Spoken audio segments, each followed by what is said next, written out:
আসসালামু আলাইকুম। আমি কখনো রিকোয়েস্ট করি না আমার ভিডিওটা দেখার জন্য কিংবা শেয়ার করার জন্য। তবে আজকের ভিডিওটা সবাইকে দেখার অনুরোধ জানাচ্ছি এবং সম্ভব হলে ভিডিওটা শেয়ার করার অনুরোধ জানাচ্ছি।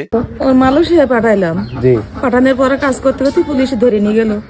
নেওয়ার পরে ক্যাম্পে নেওয়ার থেকে ঘা বেরিয়েছে গায়ে, সেখান থেকে জেলখানায় 4 মাস ছিল। ছেড়ে দেওয়ার ডেট হয়েছে। তখন আমার এক জোড়া কানের দুল ছিল বেঁচে, তাই টিকিট করে বাড়ি নিয়ে আসে পচা ধরিছে।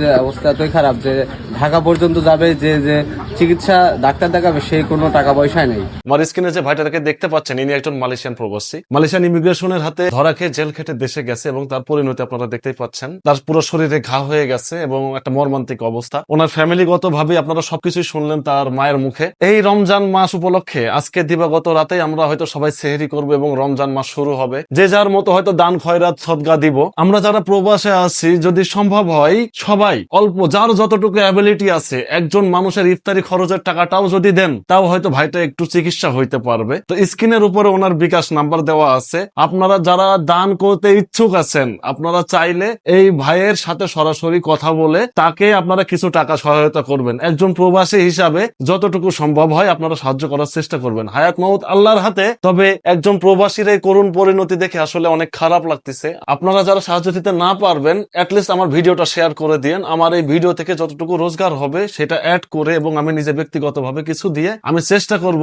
এই রমজানে এই ভাইকে কিছু দেওয়ার জন্য, এবং আল্লাহ যেন তাকে খুব দ্রুত সুস্থতা দান করে এবং স্বাভাবিক জীবন যাপন করার জন্য তৌফিক দান করে। ইনশাল্লাহ আপনাদের কাছে বিনীত অনুরোধ জানাচ্ছি, সম্ভব হইলে এই রমজান উপলক্ষে কিংবা একজন প্রবাসীর উপরে দয়া করে তাকে একটু চিকিৎসা খরচ দেওয়ার জন্য অনুরোধ জানাচ্ছি আপনাদের সবাইকে। এবং দেশের মাটি থেকে যারা দেখবেন, যারা কন্টেন্ট ক্রিয়েশন করেন, তারাও যদি সম্ভব হয় আমার স্ক্রিনের উপরে যে বিকাশ নাম্বার দেওয়া আছে এই নাম্বারে যোগাযোগ করে ওনাকে কিছু টাকা পয়সা দিয়ে সাহায্য করবেন ইনশাল্লাহ। প্রবাসীরা সবসময় অবহেলিত এবং সরকারের কাছ থেকে শুরু করে এভরিথিং সব জায়গায় প্রবাসীর অবহেলিত, যারা শুধু ব্যবহারযোগ্য। যদি সম্ভব হয় সরকারি দৃষ্টিতেও যদি বিষয়টা যায়, আমি চাইবো যে সরকারের থেকেও যেন এই রেমিটেন্স যোদ্ধার জন্য কিছুটা হলেও অনুদান আসে। সবাই বেশি বেশি শেয়ার করে ভিডিওটা সবার কাছে পৌঁছে দেওয়ার জন্য অনুরোধ জানাচ্ছি।